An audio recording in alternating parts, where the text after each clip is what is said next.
Welcome back to Sudeshna's Wonderland. Welcome to a new vlog.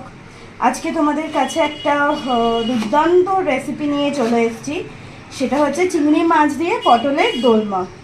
তো আজকের আমার ব্লগটা একটা শর্ট ব্লগ, শুধু এই রেসিপিটারই ওপরে।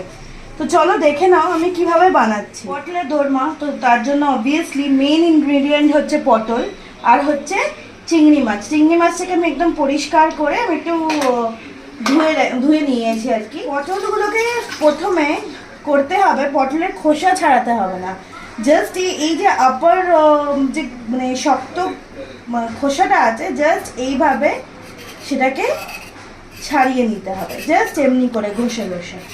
তো দেখো আমি এমনি অনেকগুলো পটল ছাড়িয়ে নিয়েছি, দেখো দেখেছো এমনিভাবে অনেকগুলো পটল ছাড়িয়ে নিয়েছি। তো তারপরে কি করতে হবে, তারপরে এই পটলের যে ওপরের পোর্শন যে কোনো একটা দিক এটাকে এমনিভাবে খানিকটা কেটে নিতে হবে। কেটে নিলে এটাকে ফেলা চলবে না, এটাকে আলাদা করে এমনিভাবে আমি দেখো রেখে দিয়েছি। অনেকগুলো পটলই আমি করেছি। তো একটা এমনি কিছু নাও বা স্পুনের পেছন দিকটা নাও, করে এই যে ভেতরের যে পার্টটা সেটাকে আমাদের স্কুপ আউট করতে হবে। খুব সাবধানে করতে হবে যাতে পটলের বাইরের কোটিংটা কোনোভাবেই ভেঙে না যায়। এমনিভাবে দেখো এগুলোকে বার করে নিতে হবে।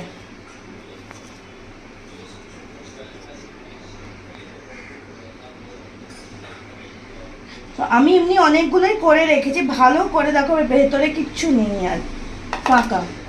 তো এমনি আমি অনেকগুলো এমনি করেই রেখেছি, দেখো এইটা একটা। তো এইগুলোকে খুব সাবধানে রাখতে হবে যাতে একটু না ফেটে যায়। ফেটে গেলেই কিন্তু এর মধ্যে যে আমরা স্টাফিংটা দেবো সেগুলো বেরিয়ে যাবে গ্রেভিতে দিকে। আমি একটা মিক্সিং জার নিয়ে নেব। জারটা নিয়ে এই যে এই পাল্পগুলো আর কি, ভেতরের যে পটলের যেগুলো ওগুলো এর মধ্যে দিয়ে দিলাম।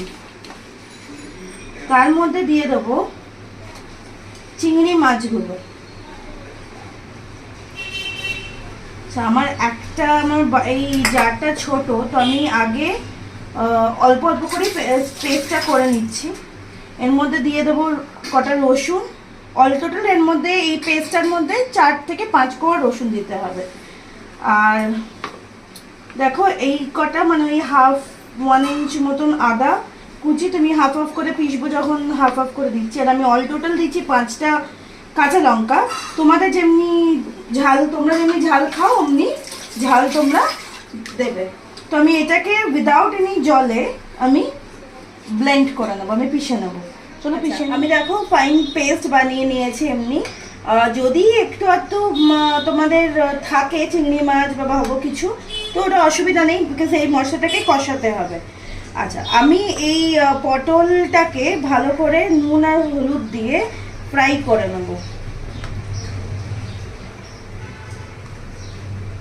আর এই যে ক্যাপগুলো কিন্তু ফেলে দিও না, এটা কিন্তু খুব ইম্পর্টেন্ট। তো এটাকেও আমি নুন হলুদ দিয়ে ফ্রাই করব। দিয়ে দিচ্ছি পরিমাণ মতো।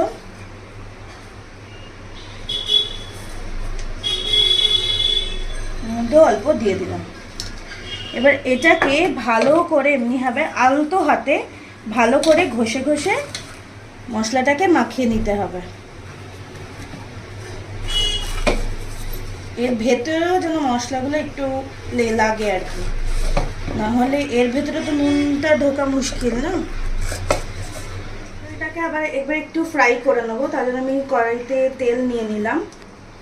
দেখো কড়াইটা তেলটা গরম হয়ে গেছে। আমি আস্তে করে এগুলোকে ছেড়ে দেবো, খুব আস্তে আস্তে ভাজতে হবে এগুলো, যে ফেটে না যায়। 10টা মতন পটল নিয়েছি। তো 10টা পটলে আমি তোমাদের মেজারমেন্টটা বলে দিচ্ছি। আমি 250 গ্রাম চিংড়ি মাছ নিয়েছি, আমি একদম ছোটো ছোটো চিংড়ি মাছ নিয়েছি।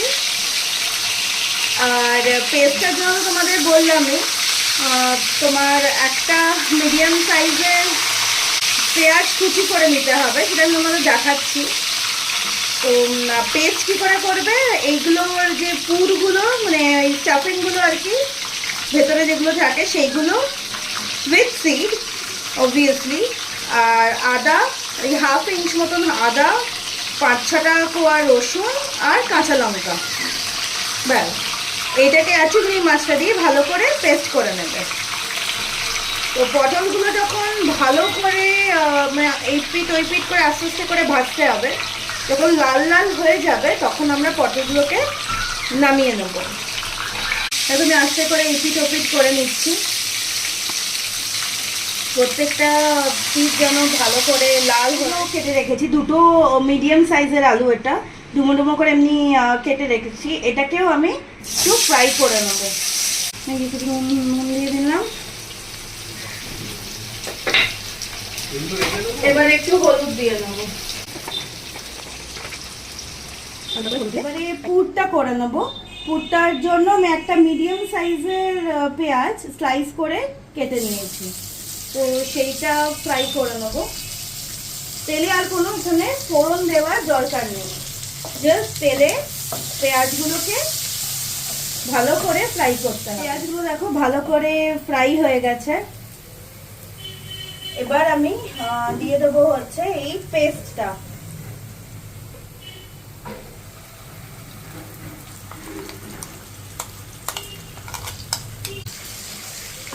এই পেস্টটাকে পেঁয়াজটার সাথে ভালো করে মিক্স করে ভালো করে এই পেস্টটাকে কষাতে হবে, একদম ড্রাই করে নিতে হবে, যাতে আর কোনো মানে এমনি জল জলে বা এমনি ওয়েটি ওয়েটি ব্যাপারটা না থাকে। পুরো ড্রাই একটা মশলা করতে হবে, পুরটা বানাতে হবে। দেখো অনেকটাই কষে কষে এসছে, তো এই সময় আমি কিছু ড্রাই ইনগ্রিডিয়েন্ট দিয়ে দেবো, ড্রাই মশলা দিয়ে দেবো। হলুদ গুঁড়ো, ধনে গুঁড়ো, সবই ওই 1/2 টিস্পুন মতন। আচ্ছা, জিরে গুঁড়ো,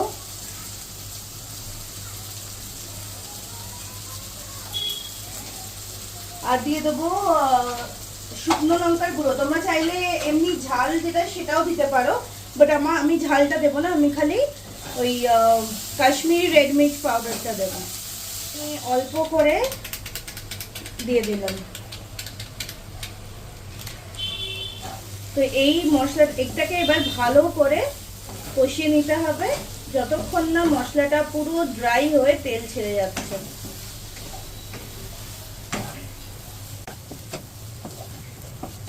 আর তো দিতে হবে স্বাদ মতো নুন আর একটু মিষ্টি, ওটা তো জাস্ট নিজের নিজের টেস্ট অনুযায়ী। আচ্ছা, আমি এবার গ্রেভির জন্য পেস্টটা বানিয়ে নেবো। তো আমি একটা মিক্সার গ্রাইন্ডারে একটা মিডিয়াম সাইজের পেঁয়াজ, একটা ওই 1/2 ইঞ্চ মতন আদা আর 4-5 কোয়া রসুন দিয়ে দিলাম। দিয়ে দেবো একটা ছোট এই মিডিয়াম সাইজের টমেটো। দেখো এই লঙ্কাগুলো তোমাদের দেখালাম, মানে এই লঙ্কাগুলো আমি আজকে নিয়ে এসেছি, তো মনে হচ্ছে সাংঘাতিক ঝাল হবে, তো এই লঙ্কা দুটো আমি দিয়ে দেবো। এটা একটু জল দিয়ে ভালো করে পেস্ট বানিয়ে নেবো। আমি পুরটার জন্য একটু কিশমিশ ফ্রাই করে নেবো,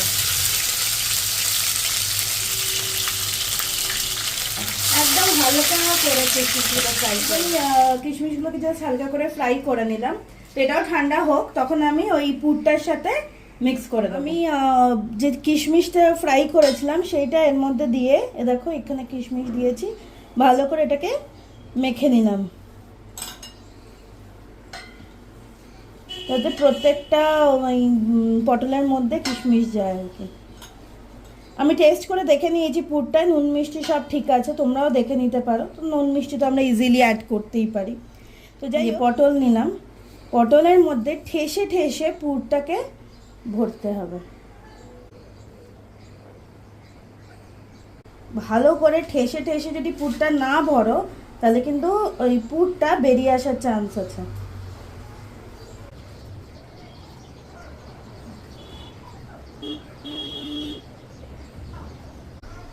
এমনি করে ভালো করে এটাকে সিল করার মতন করে দিতে হবে। দেখো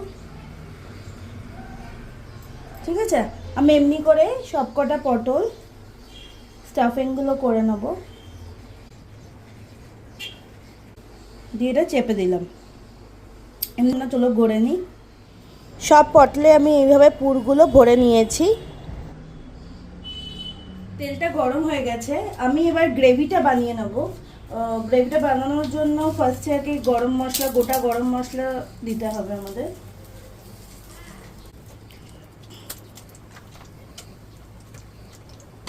একটু নাড়াচাড়া করে নেবো।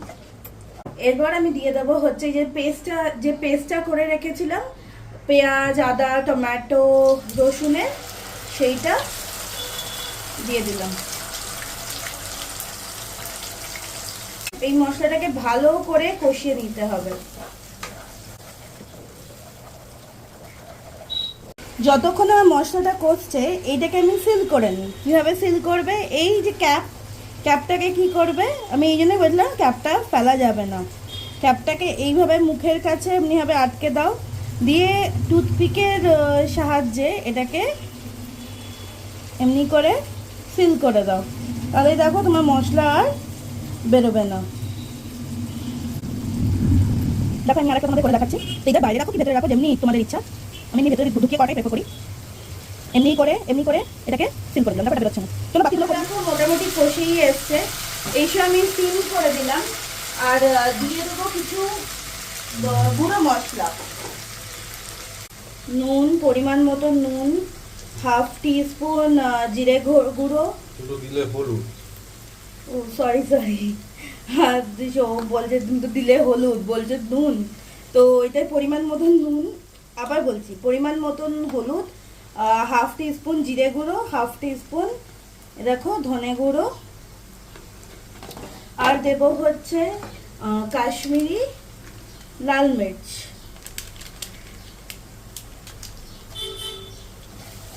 এবার মশলাটাকে এটা দিয়ে আরো ভালো করে কষাতে হবে।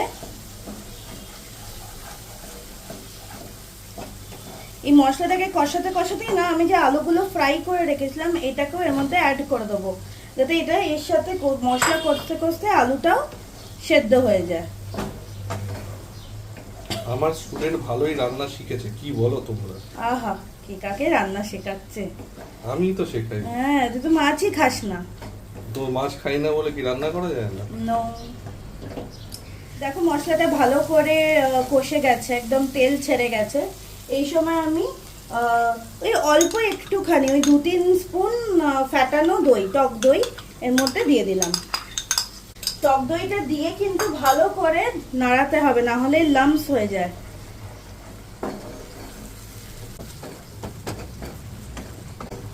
এই সময় দিয়ে দিতে হবে নুন আর পরিমাণ মতো মিষ্টি। আচ্ছা, এই রেসিপিটা কিন্তু একটু ঝাল ঝাল মিষ্টি মিষ্টি হয়। তো অনেকেই অবশ্য তোমরা দেখো, অনেকেই তো আমরা চিনি মিষ্টি খাই না। তো তোমরা যদি মনে করো যে না আমি বেশি মিষ্টি খাবো না, তো তোমরা অমনিভাবে মিষ্টিটা দিতে পারো আন্দাজ মতো, তোমরা যেমনি করে খাও আর কি। তো আমরা একটু মিষ্টি মিষ্টি ঝাল ঝাল ভালোবাসি, তো আমি মিষ্টিটা আমাদের মতন দিয়ে নেবো এখানে। আমি কটা লঙ্কা চিড়ে চিড়ে দিয়ে দিচ্ছি, আমরা একটু ঝাল ঝাল মিষ্টি মিষ্টিটা বেশি পছন্দ করি। আর তোমরা যদি ঝাল যেমনি দেগি মির্চ যদি দাও গুঁড়ো, তাহলে তোমরা কাঁচা লঙ্কাটা কম দিতে পারো। যেহেতু আমি দিইনি, আমি যদি কালারের জন্য শুধু লঙ্কাটা দিয়েছি, লঙ্কা গুঁড়োটা, তাই জন্য আমি কাঁচা লঙ্কাটা দিলাম আর কি। আর এই লঙ্কাগুলো তো আজকে কিনে এনেছি, তোমাদের বললাম। দেখো টক দইটা দিয়েও ভালো করে মশলাটা কষে গেছে। এবার আমি এর মধ্যে পরিমাণ মতো জল দিয়ে দেবো। এটা একটু গ্রেভি মাখা মাখা হবে, বাট তার আগে তো আলুগুলো সেদ্ধ হতে হবে, তার জন্য জল দিয়ে দেবো। দেখো এতটা জল দিয়ে দিলাম, মোটামুটি আলুটা ডুবো এতটা থাকবে না, বাট আলুটা সেদ্ধ হলে আমি ঝোলটাকে মারিয়ে নেব। তো এটা আমি এখন ঢাকা দিয়ে রেখে দেবো আলুটা যতক্ষণ না সেদ্ধ হচ্ছে। আলুগুলো সেদ্ধ হয়ে গেছে আর ঝোলটা দেখো কতটা মরে গেছে। এবার আমি আস্তে আস্তে এই পটলগুলোকে এর মধ্যে দিয়ে দেবো।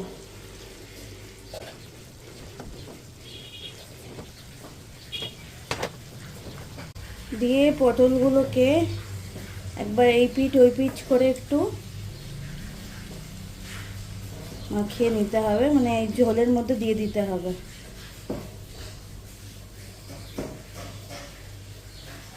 বেসিক্যালি এবারে পটলগুলো সেদ্ধ হওয়ার পালা।